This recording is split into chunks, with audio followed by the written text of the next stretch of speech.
UPSC को लोग बोलते हैं अनप्रेडिक्टेबल, लेकिन मैं कहूँगा कि यूपीएससी बहुत ज़्यादा प्रेडिक्टेबल है। हर क्वेश्चन पे 1 साल दिखती है कि अगर गलत हुआ तो 1 साल मेरा खराब जाएगा। ये जो डर रहता है, इस डर को आप सिर्फ और सिर्फ ऐसा नहीं बिल्कुल ख़त्म कर सकते हैं, लेकिन कम कर सकते हैं। आपके नोट्स कभी भी ऐसा नहीं होगा कि आप ये कह दें कि बहुत होलिस्टिक नोट्स हो गए हैं। कहीं ना कहीं कुछ कमी होती रहेगी उनमें, और इस कमी को जो आप दूर करेंगे वो आप मॉक टेस्ट के द्वारा अपनी इन्फॉर्मेशन को, अपने नॉलेज बेस को, अपने कंटेंट को इम्प्रूव करते रहेंगे। मुझे गवर्नर का कोई कॉन्सेप्ट बहुत क्लियर था, लेकिन वो मेरा गलत हुआ क्वेश्चन। अच्छा। अब मैं मॉक टेस्ट से अपने जो मेरे नोट्स हैं, जो मेरे बेसिक नोट्स हैं, मैं वहाँ से उस पॉइंट को मैं ऐड कर लूँगा। पीवाई को जितना आप कर सकते हैं, इवन ये नहीं कि जो यूपीएससी सिविल सर्विस के लिए है, यूपीएससी के जो दूसरे एग्ज़ाम के लिए है, मेडिकल सर्विस के लिए, इंजीनियरिंग सर्विस के लिए या सीडीएस, उसमें से आप जीएस वाला पोर्शन निकाल सकते हैं। क्योंकि बहुत बार ऐसा होता है कि उन ऑप्शन से ही आपका अगले साल क्वेश्चन बनता है। ग्रुप होना बहुत अच्छा है, लेकिन ग्रुप छोटा होना बहुत अच्छा है। ऐसा नहीं हो कि आपने 5 लोग, 7 लोग, 8 लोग इस तरह से आपने बना लिया और उसमें आपकी बातचीत ज़्यादा हो रही है। आप एक एरिया जो आपका स्ट्रेंथ वाला एरिया है उसको आइडेंटिफाई कीजिए, whether it can be English, whether it can be mathematics और रीजनिंग। हमारी बैटिंग बहुत स्ट्रांग है, बॉलिंग में अगर कुछ कॉम्प्रोमाइज़ भी होगा तो वो देख लिया जाएगा, क्योंकि हम रन इतना स्कोर कर लेंगे। अपने आप को ये सेटिस्फाइड रखें कि जो मैं कर रहा हूँ मैं अपनी साइड से बेस्ट कर रहा हूँ। कोशिश कीजिए कि इस टाइम में करंट अफेयर की मैगजीन्स के अलावा कोई भी नई रिसोर्स ना उठाएं। ये जो डर है ये बिल्कुल नेचुरल है, बिल्कुल सच्चाई है कि आपको डर लगता है, लेकिन डर के आगे ही आपको जीत है। दोस्तों, मेरे साथ हैं रिजवान सर, जिन्होंने बैक टू बैक 3 प्रीलिम्स निकाली है यूपीएससी की। ये वक्त है आप सभी को प्रीलिम से रिलेटेड वीडियोस देना, जहां पे हम एक्सपर्ट को लाते हैं और आपको वैसी बातें बताते हैं जिसकी ज़रूरत इस वक्त है। क्योंकि हमारे साथ हैं एक एक्सपर्ट जो अपनी 3 प्रीलिम्स की जो एक्सपीरियंस है आप सभी का शेयर करेंगे और वो टूल्स और टेक्निक्स बताएंगे जिसको यूज़ करके आप भी कुछ अच्छा बेहतर कर सकते हैं और इस बार 2024 के प्रीलिम्स को क्रैक कर सकते हैं। रिजवान सर, सबसे पहले बहुत बहुत शुक्रिया हमारे साथ ज्वाइन करने के लिए। Thank you sir. जैसा कि आपने बताया कि मैंने 3 बार यूपीएससी का प्रीलिम्स निकाला है, साथ ही साथ मैंने सिविल सर्विस फॉरेस्ट का भी मैंने प्रीलिम्स निकाला है, तो मेरे कट ऑफ से मार्क्स काफ़ी ऊपर ही रहते थे। इसकी एक ही चीज़ है, जैसे आपने बोला अनप्रेडिक्टेबल, यूपीएससी को लोग बोलते हैं अनप्रेडिक्टेबल, लेकिन मैं कहूँगा कि यूपीएससी बहुत ज़्यादा प्रेडिक्टेबल है। उसका प्रेडिक्टेबल आप क्या करते हैं, जनरली स्टूडेंट क्या करते हैं, वो मार्केट में जो मटेरियल आया, नई नई किताबें आएंगी, उसके पीछे वो भागते हैं। करेक्ट। सबसे पहले उनके पास 2 बेसिक सोर्सेज होनी चाहिए, आपका सिलेबस एंड दूसरा पीवाईक्यूज़। पीवाईक्यूज़ आपको डायरेक्शन दिखाते हैं कि आप यूपीएससी किस डायरेक्शन में आपसे क्वेश्चन पूछ रहा है या कितनी डेप्थ में जाकर वो पूछ रहा है। बच्चे और कुछ स्टूडेंट जो पीवाईक्यूज़ को देखते हैं वो जस्ट इस तरह से करते हैं कि पहले का आंसर बी, इसका आंसर सी, इसका आंसर 3। वो नहीं, आपको हर ऑप्शन को एक्सप्लेन करके देखना है।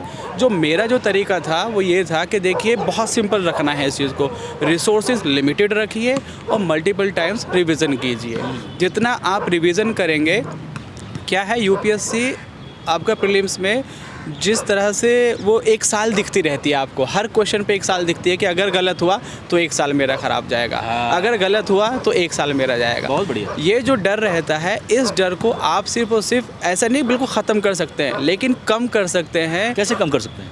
कुछ ही चीज़ों को बार बार पढ़कर, जिससे कि आपके वहाँ पे जो माइन्यूट डिटेल्स, जैसे कि मैं एक यूपीएससी का क्वेश्चन बताना चाहूँगा, इंडियन ओशन डायपोल के बारे में उसने क्वेश्चन पूछा था एक, और उसने पूरा स्टेटमेंट सही लिखा था, लास्ट में इंडियन ओशन की जगह पैसिफिक ओशन लिखा या अटलांटिक ओशन। तो स्टूडेंट कई बार ऐसा करते हैं कि वो जल्दबाजी में पूरा क्वेश्चन भी नहीं पढ़ते और आंसर मार्क कर देते हैं। तो मैं यही कहूँगा कि यूपीएससी के लिए आप अपने सिलेबस, अपना पीवाईक्यूज़ और जो रिसोर्सेज है आपके रिसोर्सेज को बहुत ज़्यादा लिमिटेड रखिए।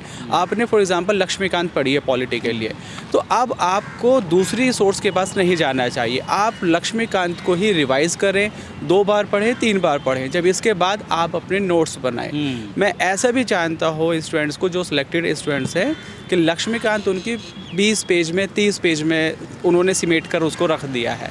अब आप सोचिए कि जो स्टूडेंट इस तरह से रिवीजन करेगा, उसके बहुत ज़्यादा चांस हो जाएंगे कि वो ऑप्शन को सही मार्क करेगा एज़ कम्पेयर टू वो स्टूडेंट जो लक्ष्मीकांत से ही बार बार रिवाइज करने की कोशिश कर रहे हैं। बहुत बढ़िया सर। अब चूँकि 90 डेज़ बचे हैं, इस वक्त करंट अफेयर्स को लेकर काफ़ी वो कन्फ्यूज़न होती है स्टूडेंट की कि करंट अफेयर्स कुछ बच्चे ये करते हैं कि लास्ट 6 मंथ की पढ़ लेते हैं सीरियसली, और कुछ बच्चे हैं कि पूरे साल की, मतलब यहाँ पे क्या करें करंट अफेयर्स के लिए कि क्या स्ट्रेटजी होनी चाहिए? देखिए, करंट अफेयर्स सबसे बेहतर जो सोर्स है वो है न्यूज़पेपर।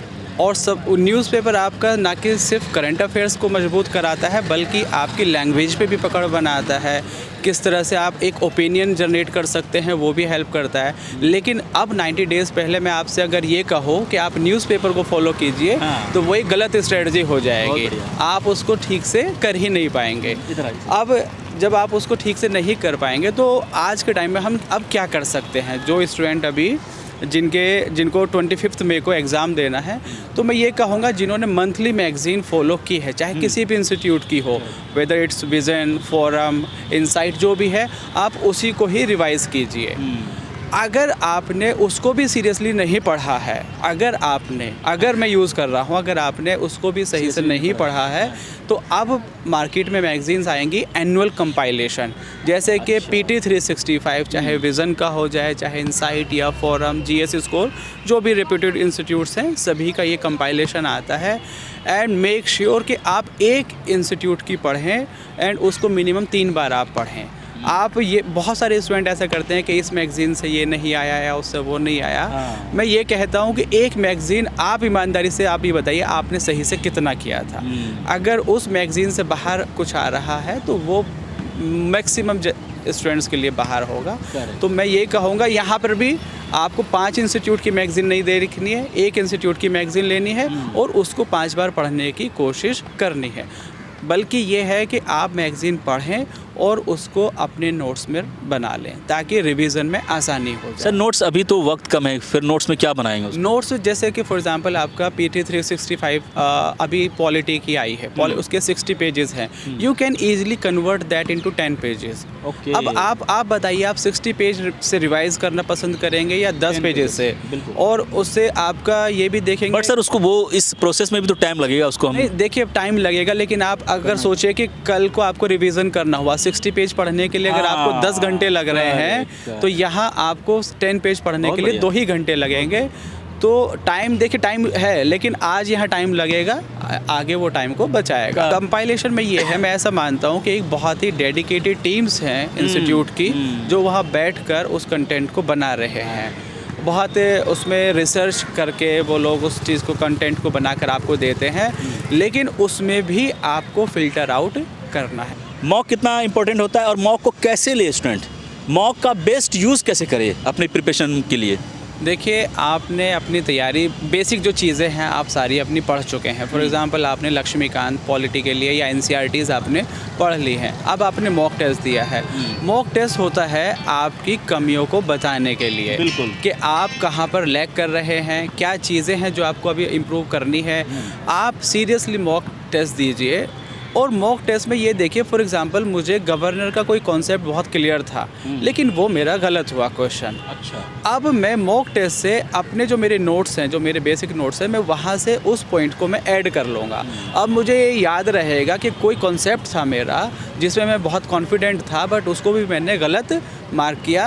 तो मॉक टेस्ट जो है आपकी एक तो प्रिपरेशन को चेक करने के लिए कि आपकी कितनी चेक है, और फर्दर उसको इम्प्रूवमेंट करने के लिए आपके नोट्स को, क्योंकि आपके नोट्स कभी भी ऐसा नहीं होगा कि आप ये कह दें कि बहुत होलिस्टिक नोट्स हो गए हैं। कहीं ना कहीं कुछ कमी होती रहेगी उनमें, और इस कमी को जो आप दूर करेंगे या इस कमी को जो कम करेंगे, वो आप मॉक टेस्ट के द्वारा अपनी इन्फॉर्मेशन को, अपने नॉलेज बेस को, अपने कंटेंट को इम्प्रूव करते रहेंगे। मैं तो ये कहूँगा कि PY को जितना आप कर सकते हैं, इवन ये नहीं कि जो UPSC सिविल सर्विस के लिए है, UPSC के जो दूसरे एग्ज़ाम के लिए हैं, मेडिकल सर्विस के लिए, इंजीनियरिंग सर्विस के लिए या CDS, उसमें से आप GS वाला पोर्शन निकाल सकते हैं और उनको भी करें और ऑप्शंस को भी सही से देखें, क्योंकि बहुत बार ऐसा होता है कि उन ऑप्शन से ही आपका अगले साल क्वेश्चन बनता है। मैं ये कहूँगा अब जो ये टाइम है इसमें स्टूडेंट फुल लेंथ की तरफ ज़्यादा जाए, फुल लेंथ टेस्ट, जैसे फॉर एग्जांपल मिनिमम आप ऐसा कर सकते हैं कि 12 टेस्ट एक इंस्टीट्यूट के और दूसरे इंस्टीट्यूट से उसके जो लास्ट में फॉर एग्जांपल जैसे ये विज़न IAS का अभ्यास टेस्ट होते हैं, 4 फुल लेंथ टेस्ट होते हैं उनके ऑल इंडिया लेवल पर, आप उसको भी इसमें ऐड कर सकते हैं। तो मिनिमम मैं ये कहूँगा 20 टेस्ट तो आप किसी भी कंडीशन में अच्छे से आपको देने ही चाहिए, मिनिमम 20 टेस्ट। तो सर इतना वक्त मिल जाएगा बच्चों को? जी बिल्कुल मिलेगा। देखिए 2 घंटे आप, क्योंकि अभी तो प्रैक्टिस का ही टाइम है ना? देखिए बिल्कुल प्रैक्टिस का आप अपने स्केड्यूल को इस तरह से बनाइए कि फॉर एग्जांपल मुझे कोई भी आपको टाइम निकालना है, 2 घंटे में टेस्ट देना है और मैक्सिमम 2 घंटे में उसका मुझे सोल्यूशन देखना है। कुछ स्टूडेंट सिर्फ उनको देखें जो गलत हुए हैं, कुछ में होता है कि मुझे पूरा ही सॉल्यूशन पढ़ना है, पूरा सॉल्यूशन पढ़ने की ज़रूरत नहीं है। आप उनके ही आंसर्स चेक कीजिए जो आपके गलत हैं, उसके ही डिटेल सॉल्यूशन आप पढ़िए कि वो क्यों आपका गलत हुआ, क्या वो फैक्चुअल इन्फॉर्मेशन की गलत वजह से गलत हुआ है या कॉन्सेप्ट की अंडरस्टैंडिंग की वजह से गलत हुआ है, या आपने हो सकता है ऐसी चीज़ आए जो आपने आज तक पढ़ी ही नहीं। ग्रुप होना बहुत अच्छा है, लेकिन ग्रुप छोटा होना बहुत अच्छा है। ऐसा नहीं हो कि आपने 5 लोग 7 लोग 8 लोग इस तरह से आपने बना लिया और उसमें आपकी बातचीत ज़्यादा हो रही है। 2-3 स्टूडेंट है, मैक्सिमम 4 स्टूडेंट हैं, आप बैठे फॉर एग्जांपल मैं तो ये कहूँगा कि आप मॉक टेस्ट साथ में बैठ के दीजिए, आप देखिए और चेक कीजिए कि आपके इस तरह से फॉर एग्जांपल किसी का 70 स्कोर होगा, किसी का 80, किसी का 85, जो भी स्कोर होगा, कुछ क्वेश्चन होंगे जो आपको लगता था कि आप बिल्कुल कॉन्फिडेंट थे लेकिन आपके वो गलत हुए, तो उनको आपस में आप लोग डिस्कस कीजिए। और डिस्कशन से क्या होता है ना, चीज़ें लॉन्ग टर्म तक आपके जहन में रहती हैं, वो एक ज़्यादा इफ़ेक्टिव है चीज़ों को याद रखने के लिए। तो एक सही डिस्कशन छोटे ग्रुप के साथ और एक सही डिस्कशन मैं कहूँगा ये होना चाहिए। CSAT के बारे में बताइए, क्योंकि CSAT जो है ना वो बहुत ही इंपॉर्टेंट है। आप GS में बहुत अच्छा कर रहे हैं, एक्सेल बहुत कुछ कर लिया, लेकिन CSAT में अगर 1-2 नंबर भी आपके इधर उधर हो गए, क्योंकि इसमें 33% ही लाने हैं, लेकिन वो भी बच्चे नहीं ला पाते, तो ऐसा क्या करें? What kind of tools and techniques she and he can apply to get better performance in CSAT? देखिए पहले तो मैं ये कहूँगा कि CSAT को बिल्कुल भी लाइटली ना लें। जो गलती स्टूडेंट करते हैं वो ये कहते हैं कि सिर्फ 33 वाला जो कॉन्सेप्ट है वो स्टूडेंट को बहुत बैकफुट पर ले आता है, क्योंकि स्टार्टिंग में सोचते रहते हैं सिर्फ 33 ले आएंगे, लेकिन जब और दूसरी तरफ आप देखें UPSC का CSAT का जो लेवल है वो काफ़ी टफ होता जा रहा है। तो मैं ये कहूँगा CSAT के लिए उसमें भी पहले चीज़ कि PYQs को आप देखें, आप पैटर्न को समझेंगे किस तरह से या किस पोर्शन को UPSC ज़्यादा पूछ रहा है। अब CSAT को 3 पार्ट में डिवाइड कर सकते हैं, English, comprehension, maths and reasoning.